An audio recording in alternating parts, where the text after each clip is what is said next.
actions are intertwined with our thought as effects. en tant qu'effet. So the causes and effects are intertwined in us. So that when we begin to travel from the roots to the trunk, we will never reach the trunk, but we will gradually travel to the branches. And when we begin to travel from the branches to the trunk, once again we will travel to the roots. So we are traveling from roots to shoots, that is branches, from shoots to roots. In the meanwhile, there is the seed and there is the fruit and there is this tree and there is the seed. So from the seed to the tree, from the tree to the flower, from the flower to the fruit, from the fruit to the seed once again, from the seed to the tree. So it is a cycle going on, and you are going around the cycles of birth and death and birth and death, attempting to reach the trunk, which you call I am. That is the higher bird. So what you have to do is, don't travel along the roots or along the shoots. Don't follow the logic of your thoughts or your action. Take a hard knife in your hand, a heavy knife, and cut the branches or roots that are in your way and begin to walk. Then you will reach the trunk. That means your logic is not the standard for you to do your actions. Your actions are not the standard to produce your logic, because your actions are producing your logic for tomorrow. Your logic is producing your actions for tomorrow. When both of them are false, they are making you go round and round without reaching the I am of you. That is about the tree in the Bhagavad Gita. Every scripture of every scripture of every nation has the symbolism of the tree in it. But this is the import of the tree symbolism in every scripture. The symbolism of the seed of the creation and its germination into the creation, and the symbolism of the seed of our motive and its germination into our action.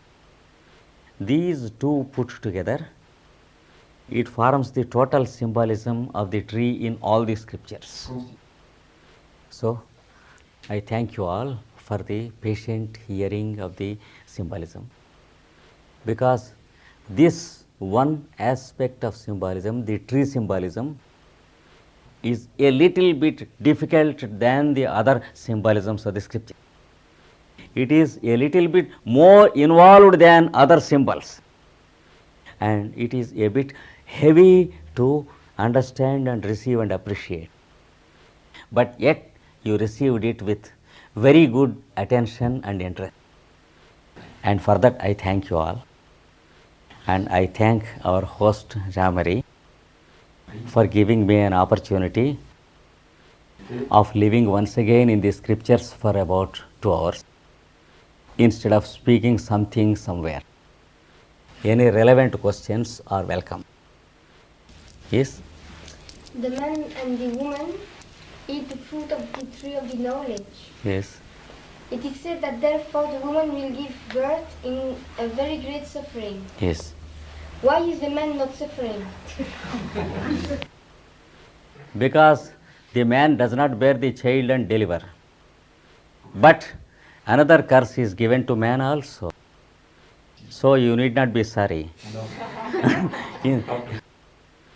The curse given to the man is like this, that he has to eat out of the sweat of his brow. That is, man is expected to eat only after he exerts himself.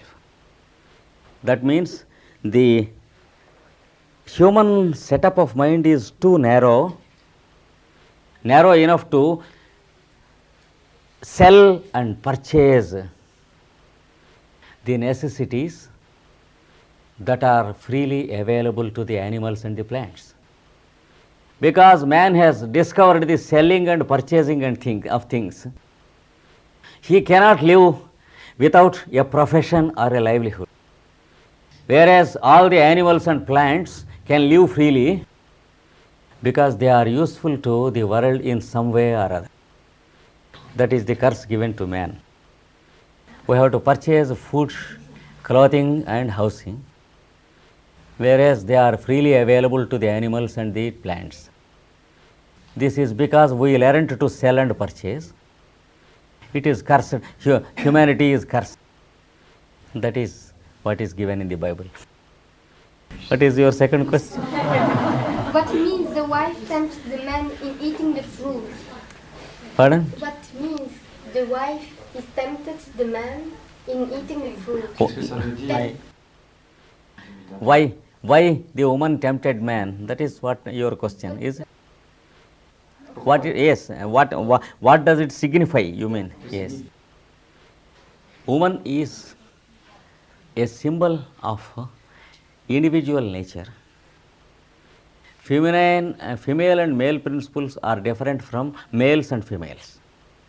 In scriptures, we should discriminate between two different things. One is male and female principles in creation. Other thing is male bodies and female bodies of the living being. Unless there is the female, there is no birth or reproduction. So, man represents the seed of creation. Woman represents the soil of creation. That is the significance of woman tempting man. Because it is the story of the differentiation of sex and reproduction. And reproduction is more important to the female body than the male body.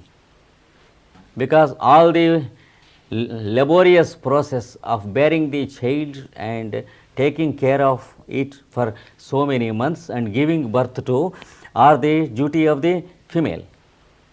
So, it is the female principle in creation that tempts the male principle to come and descend into body. That is the symbol, but it takes a long time to explain completely.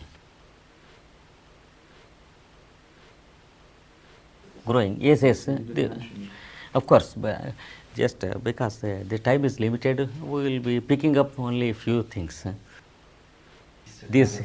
The seeds that fall on grass represent the lower kingdoms of creation, especially the plant kingdom, which is eaten away without allowing to grow fully. And the difference between the other kingdoms and the plant kingdom is symbolized there. Because it is only the plant kingdom that can grow even when it is cut. That is, if you cut a branch, the plant lives and develops the branch once again. And if you cut the grass on the surface, in the next season once again it grows. But again and again it is eaten by the animal and the human being.